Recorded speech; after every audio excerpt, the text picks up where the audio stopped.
এই পরিবারটির সঙ্গে পরিচয় হবার পর আমার মধ্যে বড় ধরনের কিছু পরিবর্তন হলো। আগে বন্ধুদের সঙ্গে চায়ের দোকানে ঘন্টার পর ঘন্টা আড্ডা দিতে চমৎকার লাগতো, এখন আর লাগে না। একসময় মেয়েদের নিয়ে কেউ কোনো কুৎসিত কথা বললে বেশ মজা পেতাম, এখন ভয়ঙ্কর রাগ লাগে। মনে হয় এই কুৎসিত কথাটি কোনো না কোনোভাবে এশাকে স্পর্শ করছে। যে খুপড়ি ঘরটায় থাকি সেই ঘর আমার আর এখন ভালো লাগে না, দম বন্ধ হয়ে আসে। নোনা ধরা বিশ্রী দেয়াল, একটি ছোট জানালা যা দিয়ে আলো বাতাস আসে না, রাতের বেলা শুধু মশা ঢুকে। চৈত্র মাসের গরমে অনেক রাত পর্যন্ত জেগে থাকি, নানান রকম কল্পনা মাথায় আসে। কল্পনায় আমার এই ঘর হয়ে যায় পদ্মা নদীর নৌকায় একটা ঘর। জানালা খুললেই নদী দেখা যায়, সেই নদীতে জোছনা হয়েছে, চাঁদের আলো ভেঙে ভেঙে পড়ছে। ঘরের দরজায় টোকা পড়ে, আমি জানি কে টোকা দিচ্ছে, তবু কাপা গলায় বলি, কে? এশা বলে, কে আবার? আমি। এরকম চমৎকার রাতে আপনি ঘরটর বন্ধ করে বসে আছেন, পাগল নাকি? আসুন তো। কোথায় যাব? কোথায় আবার? নৌকার ছাদে বসে থাকব। আমরা নৌকার ছাদে গিয়ে বসি, মাঝি নৌকা ছেড়ে দেয়। এশা গুনগুন করে গায়, যদি আমায় পড়ে তাহার মনে, বসন্তের এই মাতাল সমীরণে, আজি জোছনা রাতে সবাই গেছে বনে। সবই খুব সুন্দর সুখের কল্পনা, তবু এক এক রাতে কষ্টে চোখে জল আসে। সারা রাত জেগে বসে থাকি, দীর্ঘ নিঃশ্বাস ফেলে ভাবি, আমার এই জীবনটা আমি কি কিছুতেই বদলাতে পারি না? বন্ধুবান্ধব সবাইকে অবাক করে এক সন্ধ্যায় জগন্নাথ কলেজের নাইট সেকশনের MA ক্লাসে ভর্তি হয়ে যাই। ধারটার করে আমার ঘরের জন্য নতুন পর্দা, বিছানার নতুন চাদর, নেটের মশারি কিনে ফেলি। অনেক ঘোরাঘুরি করে একটা ফুলদানি কিনি, 100 টাকা লেগে যায় ফুলদানিতে। তা লাগুক, তবু তো একটা সুন্দর জিনিস। একগুচ্ছ রজনীগন্ধা যখন এখানে রাখবো, তখন হয়তো এই ঘরের চেহারা পাল্টে যাবে। আমার এক আর্টিস্ট বন্ধুর কাছ থেকে একদিন প্রায় জোর করে জলরঙা একটা ছবিও নিয়ে আসি। নোনা ধরা দেয়ালে সেই ছবি মানায় না, নিজেই চুন এনে দেয়ালে চুনকাম করি। চুন দেয়ালে আটকায় না, ঝরে ঝরে পড়ে। তবু আমার ঘর দেখে বন্ধুরা চোখ কপালে তোলে। করেছিস কি তুই? ইন্দ্রপুরী বানিয়ে ফেলেছিস দেখি। আবার দেখি খুশবুও আসছে। বিছানায় আতর ঢেলে দিয়েছিস নাকি? মাই গড, মেয়ে মানুষ ছাড়া এই ঘর মানায় না। এক কাজ কর, 100 টাকা দিয়ে একটা মেয়ে মানুষ এক রাতের জন্য নিয়ে আয়, ফুর্তি কর, আমরা পর্দার ফাঁক দিয়ে দেখি। রাগে আমার মাথায় রক্ত উঠে যায়, কিছু বলি না। কি হবে বলে? আমার বন্ধুরা গভীর রাত পর্যন্ত আড্ডা দেয়, সিগারেটের টুকরা দিয়ে মেঝে প্রায় ঢেকে ফেলে। একজন আমার নতুন কেনা বিছানায় চায়ের কাপ উল্টে দিয়ে বলে, যা শালা, চাঁদে কলঙ্ক লেগে গেল। আমি কিছু বলি না, দাঁতে দাঁত চেপে থাকি, আর মনে মনে ভাবি, এই মূর্খদের সঙ্গে কি করে এতদিন কাটিয়েছি, কি করে এদের সহ্য করেছি। ইরফান বলল, প্রেম করেছিস কিনা বল, তোর হাবভাব যেন কেমন রঙ্গিলা। আমি জবাব দিই না। ইরফান পান খাওয়া লাল দাঁত বের করে হাসতে হাসতে বলে, জিনিস কেমন বল, টিপে টুপে দেখেছিস তো? সবাই হো হো করে হাসে। কোন অন্ধকার নরকে এরা পড়ে আছে, এদের কি কোনোদিন মুক্তি ঘটবে না? আমার ইচ্ছা করে এশাকে একদিন ওদের সামনে উপস্থিত করি। সেটা নিশ্চয়ই খুব অসম্ভব নয়, বললেই সে আসবে, তবে আমার বলতে সাহস করে না। প্রথম যেদিন তাকে তুমি বললাম, কি প্রচণ্ড ভয়ে ভয়েই না বললাম। সে গোলাপ গাছের ডাল কেটে দিচ্ছিল, আমি পাশে দাঁড়িয়ে আছি। হঠাৎ কি হলো, নিজের অজান্তেই বলে ফেললাম, কাছিটা আমার হাতে দাও, আমি ছেটে দিই। বলেই মনে হলো, এ কী করলাম আমি?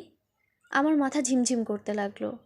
আমার মনে হলো সে এবার চোখে চোখে তাকিয়ে শীতল গলায় বলবে, আমাকে তুমি করে বলবেন না, এত ঘনিষ্ঠতা তো আপনার সঙ্গে আমার নেই।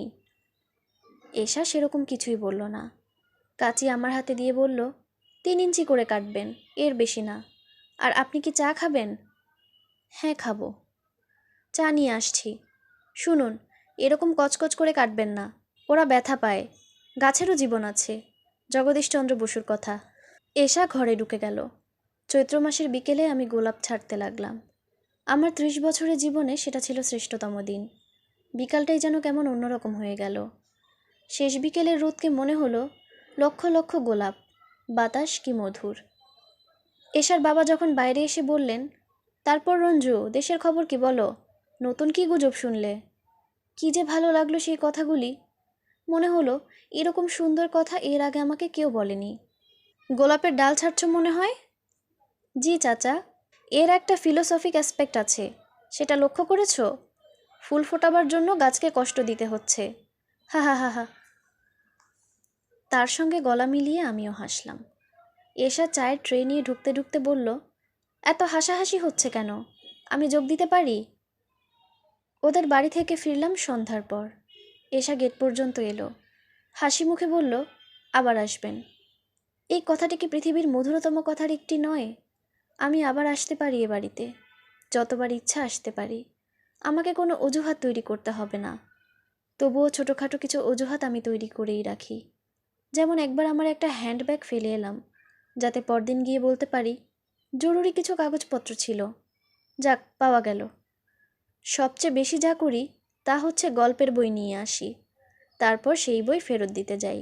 গল্পের বই আমি পড়ি না, ভালো লাগে না, কোনো কালেও ভালো লাগেনি। তবু রাতে শুয়ে শুয়ে বইয়ের ঘ্রাণ নিই, পাতা উল্টাই। এশার স্পর্শ এই বইগুলির পাতায় পাতায় লেগে আছে ভাবতেই আমার রোমাঞ্চ বোধ হয়, গা শিরশির করে, গভীর আনন্দে চোখ ভিজে ওঠে। বই উল্টাতে উল্টাতে এক রাতে অদ্ভুত এক কাণ্ড হলো। টুক করে বইয়ের ভেতর থেকে কি যেন পড়ল। তাকিয়ে দেখি ছোট একটা নীল রঙের বোতাম, যেন একটা নীল অপরাজিতা। নাকের কাছে নিয়ে দেখি সত্যি গন্ধ আসছে। আমি গভীর মমতায় বোতামটা বালিশের নিচে রেখে দিলাম। সারা রাত ঘুম হলো না। কেবলই মনে হলো একদিন না একদিন এশা আসবে এ বাড়িতে। আমি তাকে বলবো, তুমি যে ফুলটি আমাকে দিয়েছিলে সেটা এখনও ভালো আছে, কি সুন্দর গন্ধ। সে অবাক হয়ে বলবে, আমি আবার ফুল দিলাম কবে? এর মধ্যে ভুলে গেলে?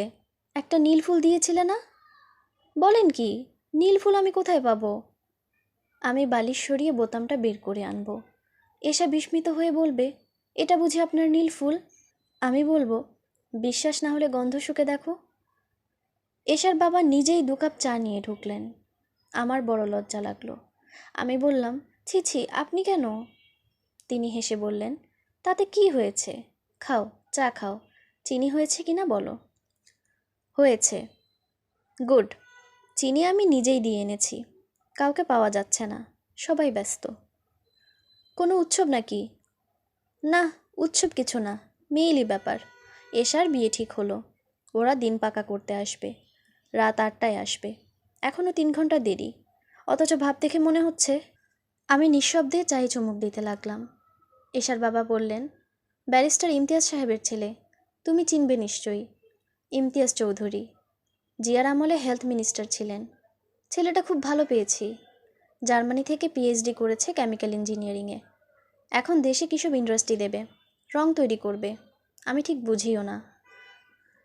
চা শেষ করবার পরও আমি খানিকক্ষণ বসে রইলাম। যাবার আগে এশা বেরিয়ে এলো। কি চমৎকার করেই নাচ তাকে সাজিয়েছে, তাকিয়ে থাকতে কষ্ট হয়। এশা হাসি মুখে বলল, বেছে বেছে আপনি ঝামেলার দিনগুলিতে আসেন কেন বলুন তো? আমি ফিরে যাচ্ছি আমার খুপড়ি ঘরে। অন্য সব রাতের মতো আজ রাতেও হয়তো ঘুম হবে না। বালিশের নিচ থেকে নীল বোতাম বের করে আজও নিশ্চয়ই দেখব। এই পরিবারটির কাছ থেকে একটা নীল বোতামের বেশি পাওয়ার যোগ্যতা আমার ছিল না। এই সহজ সত্যটি আজ রাতেও আমার মাথায় ঢুকবে না। আজ রাতেও বোতামটিকে মনে হবে একটি অপরাজিতা ফুল।